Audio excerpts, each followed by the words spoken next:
Hello friends, welcome to I exam B. I am Sushil Ragade, ex manager Reserve Bank of India. ये बहुत important video है। अभी आने वाले जो इंश्योरेंस रिलेटेड एग्जाम्स है, इंश्योरेंस अवेयरनेस आपको पता है, उसमें कुछ क्वेश्चंस आते हैं। NICL AO का अभी नोटिफिकेशन आया है, उसका एग्ज़ाम होगा।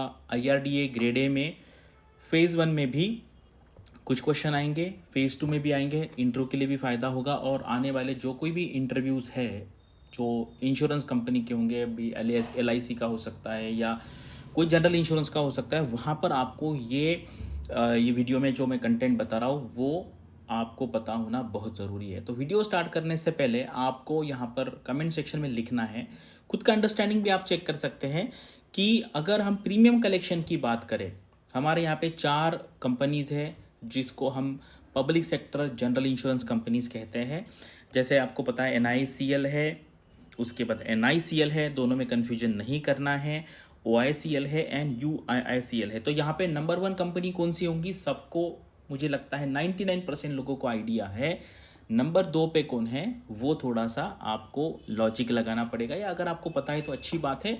और अगर किसी को चारों के चारों गेस करना है तो लिखिए नंबर 1 2 3 4। और मैं आपको यहाँ पे प्रूफ दिखाऊंगा। अभी IRDA का जो लेटेस्ट अवेलेबल एनुअल रिपोर्ट है उसमें 21 22 और 22 23 के नंबर है।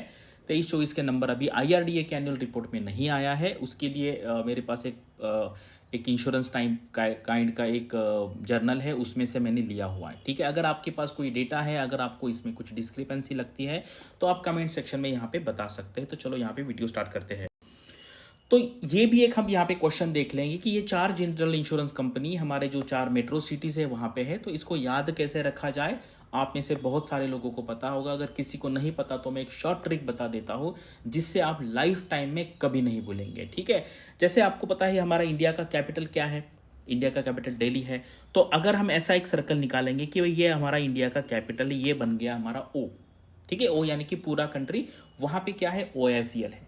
ये सिंपल याद रखना है, O यानी कि पूरा कंट्री, उसका कैपिटल दिल्ली में है तो OICL दिल्ली में है। उसके बाद UICL यानी कि जब हम U निकालते हैं, जैसे यहाँ से यहाँ ऐसे जब नीचे जाके ऊपर जाते हैं तो नीचे पकड़ लीजिए, यहाँ पर हमारा चेन्नई है। तो UICL हो गया आपका चेन्नई में।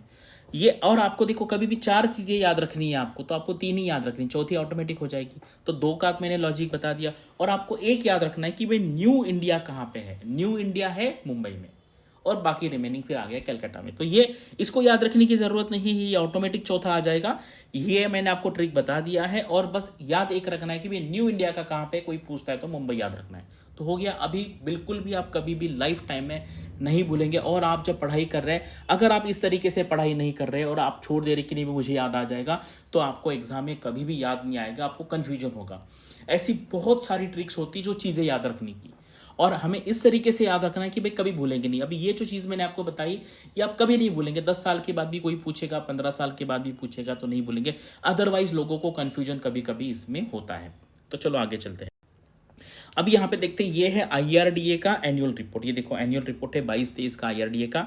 अगर आप प्राइवेट जनरल इंश्योरेंस सेक्टर का टोटल प्रीमियम देखेंगे तो देखो 1.31 लाख करोड़ की हम यहाँ पे बात कर रहे हैं। और जनरल जो पब्लिक सेक्टर है उसका 82,000 करोड़ है। लास्ट ईयर भी ये 1.09 लाख था और ये 75,000 करोड़ था। यानी कि अभी जो प्राइवेट सेक्टर है उसने क्रॉस कर लिया है एटलीस्ट जनरल इंश्योरेंस सेक्टर में। ठीक है, और अगर आप यहाँ पे प्रीमियम कलेक्शन की बात करें 2021-22 का नंबर और 22-23 का नंबर में सेम ट्रेंड है। सबसे ज़्यादा न्यू इंडिया है, ये सबको पता होगा। देखो बहुत ज़्यादा डिफरेंस है। उसके बाद 2 नंबर पे यूनाइटेड इंडिया है 17,000 करोड़। उसके बाद 3 नंबर पे है ओरिएंटल और 4 नंबर पे है आपका यहाँ पे नेशनल इंश्योरेंस। अगर पिछले साल का नंबर भी देखेंगे 32,000 करोड़ पे न्यू इंडिया है, नंबर 2 पे 15,722 यूनाइटेड है, नंबर 3 पे है ओरिएंटल इंश्योरेंस और नंबर 4 पे है नेशनल इंश्योरेंस। और अभी लेटेस्ट जो नंबर है उसके हिसाब से भी ये जो सीक्वेंस है ये सेम रैंकिंग है। तो आप सबको ये मतलब यहाँ पे नंबर याद रखने की ज़रूरत नहीं, लेकिन आपको सीक्वेंस यहाँ पे पता होना चाहिए। तो ये देखो ये है यहाँ पे for the period of up to June 2024 का नंबर है। इंश्योरेंस टाइम्स है अगस्त 2024 का नंबर है।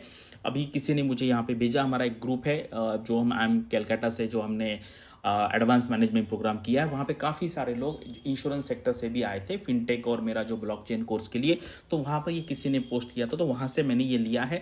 अगर किसी को लगता है भाई इसमें के कुछ नंबर में डिस्क्रिपेंसी है तो आप कमेंट सेक्शन में लिख सकते हैं। तो अभी यहाँ पे हम नंबर देखते हैं। यहाँ पे आपको पता है फिर से हमारा न्यू इंडिया जो है 10,000 करोड़, ये करोड़्स में है। और आपको वहाँ पे देखा होगा ये जून का नंबर है, तो नंबर 1 पे है। उसके 2 नंबर पे यूनाइटेड इंडिया है, 5,200 करोड़ के आसपास है। नंबर 3 पे अगर आप देखेंगे तो ओरिएंटल इंश्योरेंस है, और नंबर 4 पे नेशनल इंश्योरेंस कंपनी। तो ये 4 कंपनी का सीक्वेंस अभी आपको याद रह गया होगा, एग्जाम में भी आ सकता है, इंट्रो भी आपको पता होना चाहिए। और मैंने जो आपको बताया कि ये 4 जनरल इंश्योरेंस कंपनीज है पब्लिक सेक्टर में, उनका हेडक्वार्टर कहाँ पर है।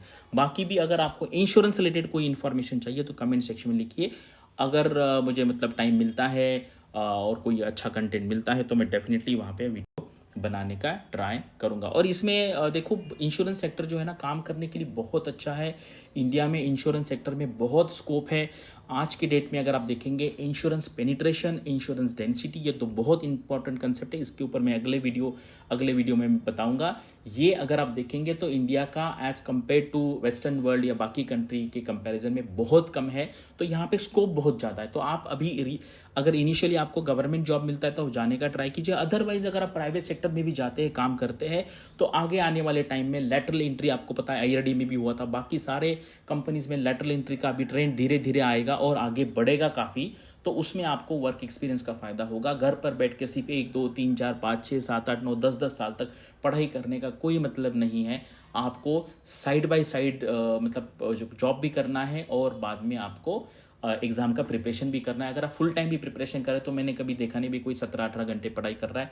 आप जॉब करो या ना करो, जनरली लोग 5-6 घंटे ही पढ़ाई करते हैं। और जो जॉब कर रहे हैं वो तो बहुत सीरियसली करते हैं, क्योंकि उनको पता है मेरे पास कम टाइम है, तो टाइम का यूटिलाइजेशन अच्छा करना है। और जो फ्री में है फिर यूट्यूब ये वो इधर उधर लग जाते हैं। तो ये जनरल एक एडवाइस है। आपको क्या लगता है इसके बारे में वो भी आप बता सकते हैं। Thanks for watching this video and all the best for your studies and upcoming examinations.